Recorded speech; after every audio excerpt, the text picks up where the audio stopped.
எப்படி இருக்கிறீங்க? மனசாட்சி இல்லையா? எனக்கெல்லாம் கொதிக்குது. இன்னும் எத்தனை குழந்தைங்களை காவு வாங்குவீங்க? எத்தனை குழந்தைங்க சாவணும் உங்களுக்கு? எத்தனை பெண்கள் பலியாகணும் உங்களுக்கு? கொதிக்கலையா? வயிற்றுச்சலா இருக்குது. குழந்தைங்களை வெளில அனுப்ப முடியல. ஒரு அப்பார்ட்மெண்ட் வீட்டுல குழந்தைங்களை வச்சுக்க முடியல. அங்க நடக்குது பாலியல் வன்கொடுமை. பள்ளிக்கூடத்துக்கு அனுப்ப முடியல. 3 வயசு குழந்தை, 6 வயசு குழந்தை, 10 வயசு குழந்தை. அட படிச்சுட்டு காலேஜ் வந்தா அப்பயாவது நிம்மதியா இருக்குமா? அங்கேயும் 15 வயசு, 16 வயசு, 18 வயசு, 19 வயசு கல்லூரி மாணவி. உங்களுக்கு தோணுதா அவங்க மேல குண்டாஸ் போடணும்னு? ஒரு வருஷம் கழிச்சு விட்டுடுவீங்களா? அவனுக்கு தண்டனை கொடுக்க மாட்டீங்களா? சிறப்பு போக்சோ நீதிமன்றங்கள் ஏன் கொண்டு வரல? 300 பாலியல் வழக்குகள் இருந்தாலே அங்க சிறப்பு போக்சோ நீதிமன்றம் இருக்கணும்னு சொல்றாங்க. இங்க ஒரு போக்சோ நீதிமன்றத்துக்கே வழி இல்லை. அடுத்தது நாமா, அடுத்தது நீயா, அடுத்தது நானா அப்படின்ற கேள்வியோட எல்லா பெண்களும் முன் வந்து இந்த போராட்டத்தை நாங்க நடத்தி இருக்கிறோம். வாய் பேச முடியாத குழந்தைகள், ஊமையான இருக்கக்கூடிய குழந்தைகள், அந்த குழந்தைங்களுக்காக ஒரு குரலா தான் ஒலிக்க நாங்க வந்தோம். இதே காவல்துறையை குவிச்சிருந்தா எத்தனை பெண் குழந்தைங்க லிஸ்டா பாருங்க, எவ்வளவு பெரிய லிஸ்ட். இது வந்து கடந்த மாதம் மட்டும், கடந்த 2-3 மாதங்கள்ல நடந்தது. கள்ளக்குறிச்சியில ஒரு வாரத்துக்கு முன்னாடி ஒரு இளம் விதவை, அந்த பொண்ணுக்கு பாலியல் வன்கொடுமை நிகழ்த்தப்பட்டு அங்க அந்த சம்பவ இடத்திலே மரணம் அடைஞ்சிட்டாங்க, கொண்டு இருக்கிறாங்க. யாரு குற்றவாளின்னு கூட இன்னும் கண்டுபிடிக்க முடியல. வீடியோ ஆதாரம், ஆடியோ ஆதாரத்தோட அத்தனை லெட்டர் வீட்டுக்கு வருது. பாலியல் வன்கொடுமைகள் அதிகமாகி இருக்குது. 2021 இருந்து 2023 2 வருடங்களில் 2 மடங்கு அதிகரித்து இருக்கிறது. பீகார்ல அப்படி நடக்குது, ராஜஸ்தான்ல அப்படி நடக்கிறது, மேற்கு வங்காளத்துல அப்படி நடக்குதுன்னு. இன்னைக்கு பெண்களுக்கு பாதுகாப்பு இல்லாத மாநிலமாக 4வது இடத்துல இருக்குது தமிழ்நாடு. வெக்கக்கேடு. அப்புறம் என்னதான் இங்க காவல்துறையும் சட்டத்துறையும் அரசாங்கமும் செஞ்சுட்டு இருக்கிறாங்க. 2025ஆம் ஆண்டு தொடக்கத்தில் பாட்டாளி மக்கள் கட்சியின் சார்பாக, பாட்டாளி மக்கள் கட்சியின் மகளிர் சங்கம் சார்பாக இன்று தமிழக பெண்களின் பாலியல் வன்கொடுமைக்கு எதிரான ஒரு மிகப்பெரிய போராட்டத்தை ஜனவரி 2ஆம் தேதி அன்று 2025 நாங்கள் நடத்தி இருக்கின்றோம். Am I next அப்படின்ற தலைப்பில் இந்த போராட்டத்தை நடத்தி இருக்கிறோம். ஏன்னா தமிழ்நாட்டில் நிறைய பெண் குழந்தைகள், நிறைய மகளிர் பெண்கள் இந்த பாலியல் வன்கொடுமைக்கு ஆளாக்கப்பட்டு துன்புறுத்தப்பட்டு இருக்கிறாங்க. அப்படி இருக்கிற போது அந்த வரிசையில இதுலயும் யாராவது ஒரு பெண்ணு அவங்களா, அடுத்தது நாங்களா, அடுத்தது நாமா, அடுத்தது நீயா, அடுத்தது நானா அப்படின்ற கேள்வியோட எல்லா பெண்களும் முன் வந்து இந்த போராட்டத்தை நாங்கள் நடத்தி இருக்கிறோம். பாட்டாளி மக்கள் கட்சி சார்பாகவும், மருத்துவர் ஐயா அவர்களின் வழிகாட்டுதல் சார்பாகவும், பாட்டாளி மக்கள் கட்சியின் தலைவர் மருத்துவர் அன்புமணி அவர்களின் ஊக்குவிப்பு காரணமாகவும் இந்த மிகப்பெரிய போராட்டத்தை காலையிலிருந்து நாங்கள் தொடர்ந்து நடத்தி கொண்டு வருகின்றோம்.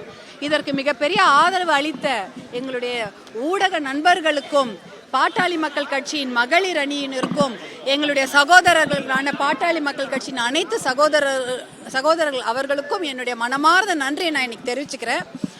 இன்னைக்கு காலையிலேருந்து வண்டிகள் வர ஆரம்பித்து விட்டது. இப்போ என்ன பண்ணிட்டாங்க, திருவண்ணாமலையில் உழவர் மாநாடு நடந்தது. அங்கே வந்து ஒரு 100-200 தான் காவல்துறை போட்டிருந்தாங்க. நாங்களே போனோம், பார்த்தோம். வழி சொல்கிறதுக்கு கூட காவல்துறை போடலை. ஆனால் இன்னைக்கு இந்த பேரணி நடக்க போகுது, வெறும் கண்ணன ஆர்ப்பாட்டம் தான் நடக்க போகுதுன்னு கேள்விப்பட்டவனே, ஐயோ உழவர் மாநாடு அவ்வளோ பெருசாக நடத்தி காமிச்சாங்களே, இவங்க என்ன பண்ணிடுவாங்களோன்ற ஒரு யூகத்தில் கிட்டத்தட்ட வள்ளுவர் கோட்டம் தான் அந்த பேரணி, இது கண்டன ஆர்ப்பாட்டம் நடக்கும் இடம். அந்த இடத்துல 350-400 போலீஸ் குவிக்கப்பட்டிருக்கிறது. நாங்கள் என்ன அங்கே வந்து போராட்டம் பண்ணுவதற்கும் மகளிர், வாய் பேச முடியாத குழந்தைகள், ஊமையான இருக்கக்கூடிய குழந்தைகள், அந்த குழந்தைங்களுக்காக ஒரு குரலா தான் ஒலிக்க நாங்க வந்தோம். அங்க வேற எந்த ஒரு தவறான எண்ணத்தோடலாம் நாங்க வரல. கண்டிப்பாக இந்த குரலை வந்து தமிழக அரசு காதுல எட்ட வேண்டும் என்பதற்காக தான் அவ்வளோ பேர் 2000 மகளிர் கூடி இருந்தோம். பூந்தமல்லி சுற்றுவட்டார பகுதியில் எல்லா வண்டியும் நிறுத்திட்டாங்க. கொடி கட்டின்னு வந்த அத்தனை பெரிய வண்டியை நிறுத்திட்டு, கொடி கட்டாமல் வந்த சின்ன வண்டிங்களை மட்டும் தான் உள்ளே விட்டாங்க. விட்டதே அத்தனை மகளிரும் அங்கே கூடி இருந்தாலும் அவர்களை எல்லாம் வந்து உடனடியாக கைது செய்து மண்டபங்கள், அதுவும் 2-3 மண்டபங்களில் பிரித்து அடிச்சிட்டாங்க.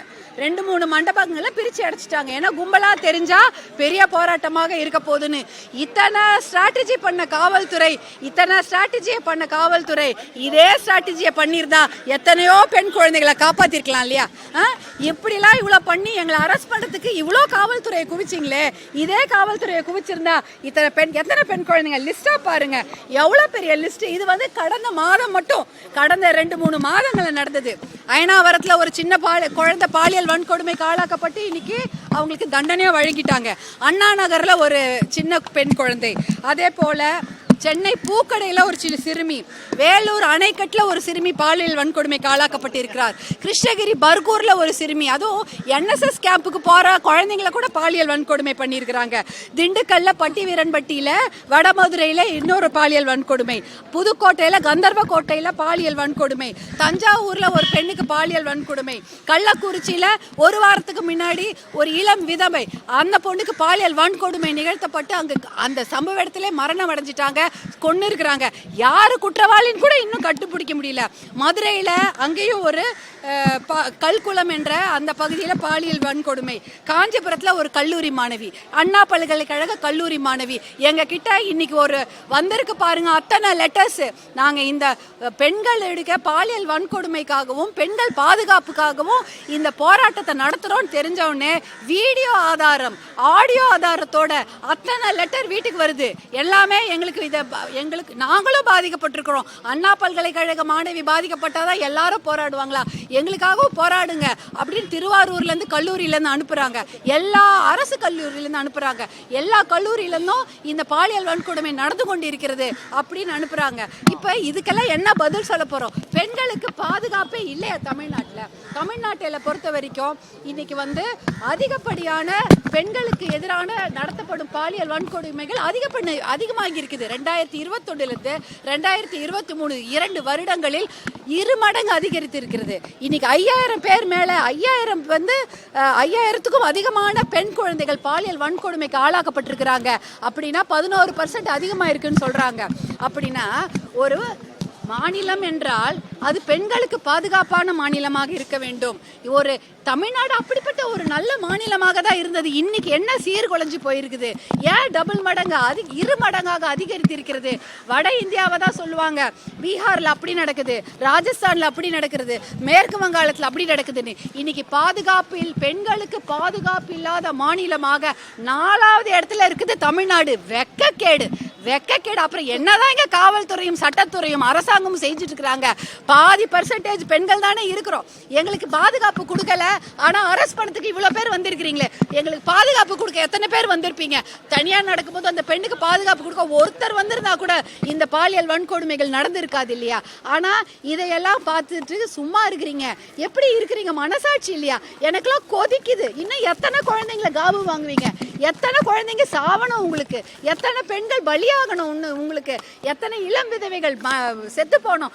குற்றவாளிகளையும் பிடிக்க முடியல, அவங்களுக்கு தண்டனையும் கொடுக்க முடியல, சட்டத்து மூலமா அவங்களுக்கு ஒரு விடிவு காலமும் கிடைக்கல. அப்ப என்னதான் இங்க நடக்குது? இதை பார்க்கறதுக்கு மனசாட்சின்னு ஒண்ணு இருக்கா? கொதிக்கலையா? வயிற்றுச்சலா இருக்குது. குழந்தைங்களை வெளில அனுப்ப முடியல.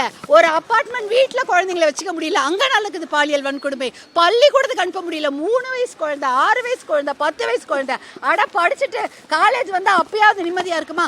அங்கேயும் 15 வயசு, 16 வயசு, 18 வயசு, 19 வயசு கல்லூரி மாணவி எல்லாருக்கும் பாலியல் வன்கொடுமை நடந்துன்னு இருந்தா அப்போ இந்த நாட்டில் பெண்கள் வாழதான் இல்லையா? எங்களெல்லாம் பார்த்தா மனசாட்சியே இல்லையா? உங்களுக்கு காப்பாற்றணும்னு தோணலையா? எங்களுக்கெல்லாம் பதைக்குது. எங்கள் குழந்தைங்களை எப்படி நாங்கள் வெளில அனுப்புறது? எப்படி அனுப்புவோம்? உங்களுக்கு மட்டும் இல்லை, எல்லாருக்கும் தான் குழந்தைங்க இருக்கு. உங்களுக்கும் பெண் குழந்தைங்க இருக்கு, எனக்கும் பெண் குழந்தைங்க இருக்கு, இந்த நம்ம சுற்றி இருக்கிற எல்லாருக்கும் பெண் குழந்தைங்க இருக்கு. எப்படி அவங்கள படிக்க அனுப்புறது? ஹாஸ்டலுக்கு அனுப்ப முடியுமா? வேலைக்கு அனுப்ப முடியுமா? பால் சொசைட்டியில் போய் பால் ஊற்றிட்டு வர ஒரு பொண்ணை போய் பாலியல் வன்கொடுமை செய்து கொண்டு இருக்கிறாங்க. அதை கண்டுபிடிக்க முடியலையா? அதுவும் திம்மாவரம் பெரிய 10 லட்சம் பேர் இருக்கிற ஊராது. அதில் புதுசாக யார் வந்தாலும் கண்டுபிடிச்சிருக்கலாம். புதுசாக யாராக வந்தால் கூட அந்த ஊரில் தெரிஞ்சிருக்கும். இல்லை ஏற்கனவே இருந்த ஆளாக இருந்தாலும் எப்படியாவது தெரிஞ்சிருக்கும். ஒரு வாரமாச்சு குற்றவாளிகளை கண்டுபிடிக்கிறதுக்கு யாருக்கும் மனசே இல்லையா? ஏன் இந்த மாதிரி பண்ணுறாங்க? இப்போதான் இவ்வளோ பெரிய போராட்டம் நடந்த பிறகு, இத்தனை பேர் சண்டை போட்ட பிறகுதான் இன்னைக்கு அந்த ஞானசேகரன் என்ற ரிப்பீட்டட் அஃபெண்டர், ஹிஸ்டரி ஷீட்டர்னு சொல்லுவாங்க, மறுபடி குற்றம் செய்யக்கூடிய ஒரு மனநோயாளி அந்த ஆளு. அவனுக்கு இவ்வளோ நாள் விட்டு வச்சிருந்தீங்க. இன்னைக்கு தான் இந்த போராட்டம்லாம் நடந்து பாட்டாளி மக்கள் கட்சியின் போராட்டங்கள்லாம் தொடர்ந்து நடந்தப்புறம் தான் உங்களுக்கு தோணுதா அவங்க மேல குண்டாஸ் போடணும்னு? ஒரு வருஷம் கழிச்சு விட்டுடுவீங்களா? அவனுக்கு தண்டனையே கொடுக்க மாட்டீங்களா? சிறப்பு போக்சோ நீதிமன்றங்கள் ஏன் கொண்டு வரல? 300 பாலியல் வழக்குகள் இருந்தாலே அங்க சிறப்பு போக்சோ நீதிமன்றம் இருக்கணும்னு சொல்றாங்க. இங்க ஒரு போக்சோ நீதிமன்றத்துக்கே வழி இல்லை. 300க்கு மேல இருந்தா 2 போக்சோ நீதிமன்றம் இருக்கணுங்கிறாங்க. அதுக்கு ஒரு போக்சோக்கே இங்க வழி இல்லை. போக்சோ நீதிமன்றத்துக்கு வழி இல்லை. மகளிர் நீதிமன்றங்கள்லாம் இருக்குது, மகளிர் காவல் நிலையங்கள்லாம் இருக்குது. எல்லாத்தையும் கொண்டு போய் ஒரு டிஜிபி கீழே கொண்டு வந்தீங்க. இருந்தாலும் காவல்துறையால் இந்த பாலியல் வன்கொடுமையை கட்டுப்படுத்த முடியலையே, அதை அடக்க முடியலையே. அப்ப என்னதான் பண்ணிட்டு இருக்கிறீங்க?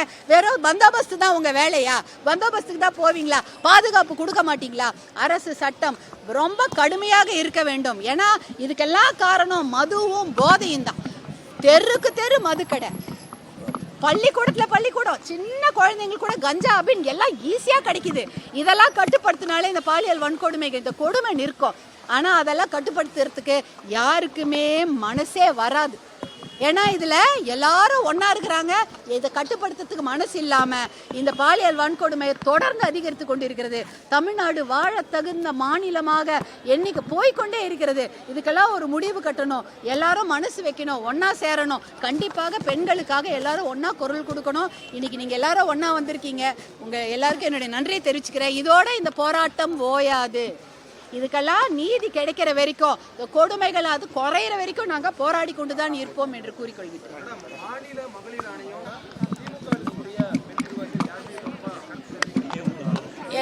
எல்லாருமே கண்டனம் தெரிவிக்கிறாங்க. கண்டனம் என்பது தெரிவிக்கிறாங்க. இருந்தாலும் நடவடிக்கை என்பது இருக்க வேண்டும். ஒரு பேசிட்டு விட்டுடக்கூடாது. ஆக்ஷன் இருக்கணும். ஆக்ஷன் இருந்தாதான் அதுக்கான ஒரு விளைவை நம்ம பார்க்க முடியும். அந்த ஆக்ஷனை வரவழைக்கிறதுக்கு தான் இன்னைக்கு இவ்வளவு பெரிய போராட்டம் நடக்குது. 2 மடங்கு பாலியல் வன்கொடுமை தமிழ்நாட்டுல 2 வருஷமா அதிகரிச்சிருக்கு. என்ன டேட்டாவை பேஸ் பண்ணி சொல்றீங்க? அந்த தகவல் ஆணையம்ல நம்பரோட கொடுத்துருக்குறாங்க. படிக்கிறதுனா படிக்கிறேன், ஆனா அது ஒரு 2 பக்கம் போகுது. நம்பரோட இருக்கு. நீங்க பாத்தீங்கன்னா 5000க்கு மேல இருக்குது. இதெல்லாம் பதிவு பண்ணப்பட்ட கேஸ். பதிவு பண்ணாம இன்னும் எவ்வளவு இருக்கும் பாருங்க. இந்த பெண்கள் தொடர்பான போராட்டத்துக்கு காவல்துறை தொடர்ந்து அந்த அனுமதி மறுக்கிறது. இப்போ நீங்க பாமகவா இருக்கட்டும், திமுக, பாஜக, அதிமுக மறுக்குது. ஆனா மத்திய அரசு கண்டிச்சோ இல்ல அமித்ஷாவை கண்டிச்சோ நடக்கக்கூடிய போராட்டத்துக்கு காவல்துறை அனுமதி வழங்குது. இது எப்படி பாக்குறீங்க? காவல்துறை அவர்களுக்கு கொடுக்கப்பட்ட ஆணையை தான் அவங்க செய்து கொண்டிருக்கிறார்கள். அவ்வளவுதான். அதுக்கு மேல அரசு திட்டமிட்டது தடுக்குது. ஆமா, கண்டிப்பாக திட்டமிட்டு தான் இது தடுக்கப்படுகிறது. இல்லைன்னா இந்த குழந்தைங்களுக்காக போராடுறதுக்கு எல்லாரும் சேர்ந்து போராடி இருக்கணும், ஆதரவு கொடுத்துருக்கணும். எல்லாரும் குழுமி அந்த வள்ளூர் கோட்டத்தில் நாங்கள் எல்லாம் அமைதியான முறையில் வண்டியில் குழுமி இருக்கிறோம். அந்த சமயம் அனுமதி கொடுக்காம ஒரு அராஜக போக்கில் எல்லாரையும் கொண்டு போய் வண்டியில் ஏற்றிட்டு அங்கங்கே தடுத்து நிறுத்தி பண்றதெல்லாம் ஒரு மிகப்பெரிய சதி திட்டம். நீதிமன்றமே அனுமதி கொடுக்கல மேடம். அவங்க ஜட்ஜே சொல்லியிருக்காங்கல்ல, போராட்டத்துக்கு நீங்க போராட்டத்துக்கு அனுமதி கேட்கும்போது நீதிபதி போராட்டத்துக்கெல்லாம் அனுமதி கொடுத்துட்டாங்க. அதுக்கப்புறம் அனுமதி என்பது என்ன பண்றாங்க, வாங்க பண்ணுங்கன்னு எல்லாம் சொல்லிடுறாங்க. அனுமதி கொடுக்கலன்னா கூட பேசணும்ல, சும்மாவே கொடுக்கல, அனுமதி கொடுக்கலன்னு வாய் மூடின்னு போறதுக்கு எதுக்கு நம்ம இன்னைக்கு மகளிர்லாம் இருக்கிறோம். எங்க உரிமைக்கு நாங்க குரல் கொடுக்காம நீதிமன்றமும் மற்றவங்களுமா குரல் கொடுப்பாங்க. நாங்க குரல் கொடுத்துக்கிறோம். எங்க உரிமைக்கு எங்க பாதுகாப்புக்கு நாங்க மகளிரே குரல் கொடுத்துக்கிறோம். பாதிக்கப்பட்ட பெண்கள் பாதுகாப்பு இது பண்ணிட்டு எதுக்காக அரசியல் பண்றீங்கன்னு உயர்நீதிமன்றம் கேள்வி எழுப்பினாங்க. இல்லைங்க, அதாவது நீதிமன்றங்களுடைய வாதங்களை நாங்கள் மறுத்து சொல்ல முடியாது. இருந்தாலும் பெண்களுக்காக பெண்கள் போராடாமல் என்ன பண்ண போறோம்? அரசியலாக இருக்கட்டும், என்ஜிஓவா இருக்கட்டும், இல்லை ஒரு வீடாக இருந்தால் கூட போராட்டம் பண்ணணும் இல்லையா? ஒரு தாய்மார் போராட்டம் பண்ணுவாங்களா இல்லையா? என்னுடைய எதுவாக இருந்தாலும் நான் போராட்டம் தானே. யாருக்காக பண்ணுறோம்? வேற ஏதோ அரசியலுக்கு நாங்க பண்ணலையே, பெண்களுடைய பாதுகாப்புக்கு தானே பண்றோம். இந்த பெண்களுக்கு நாங்க போராட்டம் பண்ணா வேற யார் போராட்டம் பண்ணுவாங்க? கண்டிப்பாக பண்ணுவோம் தான். அரசினுடைய நடவடிக்கை அடுத்த கட்டம் எப்படி இருக்கணும்னு நினைக்கிறேன். தொடர்ந்து போராட்டம் நடைபெற்று வருது. இந்த விவகாரத்திலையும் அந்த மாதிரி நடவடிக்கை இருக்கணும்னு நினைக்கிறீங்க? உடனடியாக 13 அம்ச திட்டம் என்று ஒன்று இருக்கிறது. அதாவது காவல்துறை, இந்த சுகாதாரத்துறைக்கெல்லாம் கிளாஸ் எடுக்கணும். எப்படி இந்த மாதிரி பாதிக்கப்பட்ட பெண்களுக்கு எப்படி அணுகிறதுன்றது கிளாஸ் எடுக்கணும்.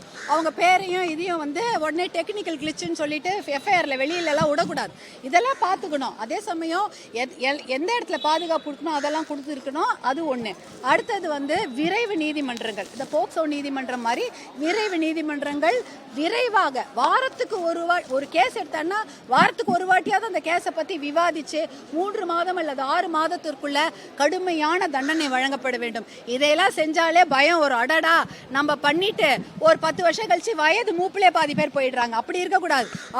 அவங்க எப்போ தப்பு பண்ணாங்களோ உடனே அடுத்த 6 மாதத்துக்குள்ள அவங்களுக்கு தண்டனை கிடைச்சா அவங்க கண்டிப்பாக அடுத்தது பயப்படுவாங்கல்ல. ஐயோ திருப்பி பண்ணா மாட்டிக்குவோன்னு. இப்போ திருப்பி அஃபெண்ட் பண்ணிட்டு இருக்கிறாங்க. அவங்கள திருப்பி கொண்டு போய் ஒரு கல்லூரி வளாகத்தில் எப்படி நம்ம அனுமதிக்கலாம்? அவங்க மேலே பாலியல் குற்றச்சாட்டு இருக்கிறது, அவர்கள் மேலே பெட்டி தெஃப்ட் இருக்குது, பெட்டி தெஃப்ட்னு சொல்கிறக்கூடிய குற்றச்சாட்டு இருக்குது. அப்படி இருக்கவங்கள கொண்டு போய் திருப்பி வந்து ஒரு கல்லூரி வளாகத்தில் மாணவிகள் இருக்கக்கூடிய வளாகத்திலையோ இந்த ஹாஸ்டல் போன்ற தங்கும் விடுதிகளில் அருகில் அவங்க அனுமதிக்கலாமா? இந்த மாதிரி ரிப்பீட்டடாக குற்றம் செய்கிறவர்களை அடிக்கடி குற்றம் செய்பவர்களெல்லாம் முதல்ல கண்டுபிடிச்சி முதல்ல அவங்களுக்கு வந்து உடனே தண்டனை வழங்க வேண்டும். ஒரு முறை தப்பு செஞ்சால் கூட அவங்க சும்மா விடக்கூடாது. அவங்களுக்கு கடுமையான தண்டனை வழங்க. தமிழ்நாட்டில் உள்ள கல்லூரி வளாகங்கள்லாம் வந்து பெண்களுக்கு பாதுகாப்பு இல்லாத ஒரு நிலை இருக்காங்க. ஏன்னா அண்ணா யூனிவர்சிட்டியில் வந்து அவர் தொடர்ச்சியாக அவர் உள்ளே போயிட்டு வந்திருக்காரு. அந்த சுவரெல்லாம் ஏறி போயிருக்காரு. இதுக்கு வந்து இப்போ உயர்கல்வித்துறை அமைச்சரும் இப்போ தான் வந்து அதுக்கான நடவடிக்கை எடுப்போம்னு சொல்லியிருக்காங்க. நீங்கள் அதை எப்படி பார்க்குறீங்க மேடம்? அதாவது எந்த இடத்துலையுமே பாதுகாப்பு இல்லை. கல்லூரி வளாகம் மட்டும் சொல்ல வரல, பள்ளி வளாகத்தில் கூட தான் பாதுகாப்பு இல்லை. அங்கே இருக்கக்கூடிய மற்ற மாணவர்களாலேயோ இல்லை அங்கே இருக்க பணி செய்யக்கூடியவர்களாலேயோ நான் டீச்சிங் ஸ்டாஃபாலேயோ எல்லாருக்குமே குழந்தைகளுக்கும் பெண் குழந்தைகளுக்கும் ஆண் குழந்தைங்களுக்கும் பாதுகாப்பு இல்லாத சூழ்நிலை தான் இருக்கிறது. அதற்கு வந்து நம்ம வந்து சிசிடிவி கேமரா வைக்கிறதோ அதெல்லாம் ஒழுங்காக வேலை செய்கிறதான்னு பார்க்குறதோ இதெல்லாம் நம்முடைய பணி. அதெல்லாம் அந்தந்த துறை மட்டும் இல்லை அந்தந்த நிறுவனங்களுடைய பணி. அது கண்டிப்பாக பண்ணி வெளியானது தொடர்பாக வந்து கமிஷனர் ஒரு இது சொல்லியிருந்தாரு. அது வந்து மத்திய அரசோட வெப்சைட்ல இருந்து வெளியே வந்திருக்கு அப்படின்னாரு. இந்த மாதிரி பாலியல் வழக்கில் வந்து சம்பந்தப்பட்டவங்களோட டீட்டெயில்ஸ் வெளியாகிறது பெரிய ஒரு ஆபத்தை ஏற்படுத்தும். அதாவது ஒரு எஃப்ஐஆர் போடும் பொழுது எண்கள் கொடுப்பாங்க. இப்போ எந்த செக்ஷன் 307 302 அந்த எண்களை வந்து பாலியல் வழக்காக இருந்தால் அது வந்து பிளாக் பண்ணணும். அதுதான் இது. இப்போ என்ன ஆயிடுச்சு, அந்த எண்கள் மாறினதுனால அது வந்து பிளாக் ஆகாமல் சாதாரண செக்ஷன் வந்து பிளாக் ஆகிடுச்சு, பாலியல் வழக்காக்கான செக்ஷன் வந்து பிளாக் ஆகாமல் வெளில வந்துடுச்சு. இது எவ்வளோ பெரிய தப்பு, இது முதல்ல சரி செஞ்சுருக்கணும்.